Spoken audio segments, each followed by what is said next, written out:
So, Brian and I were dating, and I told him that I kind of was involved with someone else, but I wasn't sure when and if he was going to come back or if he was going to call.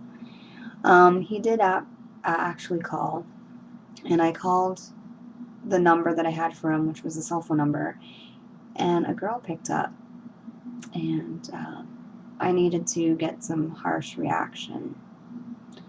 I found out um, he didn't tell me, and I really hate, I know hate is a strong word, but I hate you men out there who lie to your girlfriends about cheating or seeing or wanting to see someone else. Well, I found out he was cheating, and I also realized over time that I was used for sex. It's not nice to say. I wanted to be treated the way women are supposed to be treated in a relationship, and I felt that I wasn't getting that, so I was seeking what I wanted elsewhere. Yes, just to clarify, I met Rick through the chat line as well. Um, so I had cleared that with Brian saying, I'm still seeing someone, blah, blah, blah, whatever. Um, one particular evening, I was over at Brian's, and we were playing video games. He was showing me how to play one of his demo games. I think it was Hot Shots Golf or something with PlayStation. This is PlayStation 1. And we were having such a great time. And I'm like, I don't know if I was starting to fall in love with him or what, because we were doing things that I never imagined. So I guess Rick had called, and I called him back when I got home, because I had my own phone line at this time. And at this time, I was going to college. No, I was doing upgrading. I was doing upgrading in math and English. I had the year before I finished and I graduated with honors from George Brown College in Toronto. And then I was doing 2 years of math and English in the upgrading program for Peel. It was one of those schools in Peel. Um, and it was at this particular time, it was at the Brampton Library. I don't know where the school is actually located today, if it's still in the same plaza as it last was when my sister went there. Just off Huron, Ontario. But I'm not sure. It's like half in Mississauga, but Brampton, kind of like. But anyways, I got home and I called Rick back and I kind of told him, I says, well, I had to be blunt. I'm kind of seeing somebody, and he's like, oh, well, I hope you're happy. I think he was hoping that I would get together with him and have a little fun. Well, that was over. I didn't want that. I wanted someone that I could go to a club with. I wanted someone that wouldn't be embarrassed or ashamed to hold my hand in public or let me put my arm around them or even kiss them. Somebody who just wanted to be with me for me. So I felt like I was a princess when I was with Brian, and he was my king. So Rick just said, you know, anyways, but we talked now and then, and he used to call from these numbers. I remember this one particular time. He would call from these numbers that were like Toronto numbers or whatever, and I figured them all out. This was crazy. So, anyways, we don't want to talk about that. We want to talk about Brian. So we're dating, and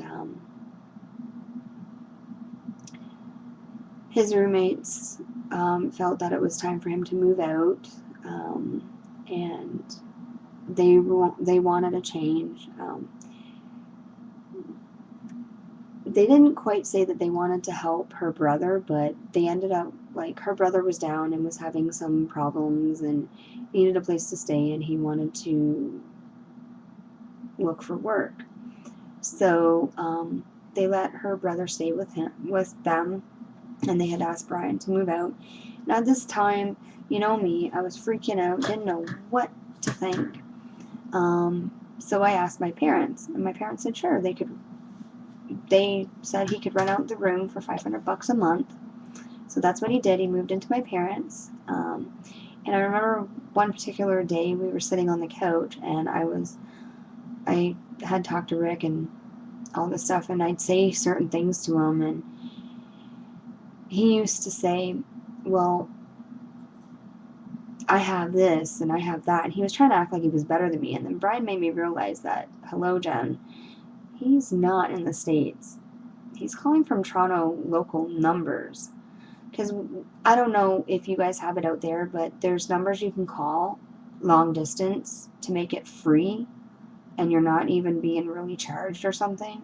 Well, he'd call from these numbers for free or something. And I kept track of them because I wanted to kind of figure out. But it turned out in the end, he didn't have to say it, but I know. I was used and he cheated. So that was that. But anyways, Brian and I were dating, and that year of 2000, October 10th, I didn't know what Brian had up his sleeve, but he went to the jewelry store and he got a good deal on a few things. Okay, I'll tell you one. He got my ring, and he got a bracelet, a 10-karat gold bracelet, and I think, if I'm right, it was a 10. I don't know if it was 10-karat gold, my ring. I'll have to actually double check what it is. But he got a ring and a 10-karat gold bracelet, and he got me some scratch cards and a wonderful card. And on my birthday, I know this isn't really romantic, but I guess it is to me. We went up to his room that he was renting from my parents, and he gave me the gift of the bracelet, and then he gave me the scratch cards, and I scratched them, and I guess I won like $3 or $2 or something. And then I read the beautiful card he gave me, which I'm going to have to actually find that and show you guys. And then he gave me a ring, and he asked me if I'd marry him, and I says, duh, you know my answer. So I said yes, and it was hard for me to believe. The ring didn't fit my finger. It was a little too big, so we had to get it sized to fit. It was so beautiful, because I remember before telling him my ideal ring that I wanted a heart ring. And we went looking in a jewelry store, and it didn't clue into me. He just said, which one do you like? So I showed him, and it didn't clue into me that, you know, he was going to get this ring in a heart shape and asked me to marry him. So I remember he called his parents, and we were all like, everyone was so excited, and I was so happy. And I think we went for dinner that day.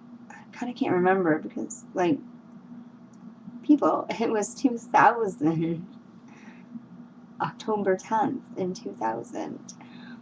So he was talking to his parents, and he told them, and they were all excited. And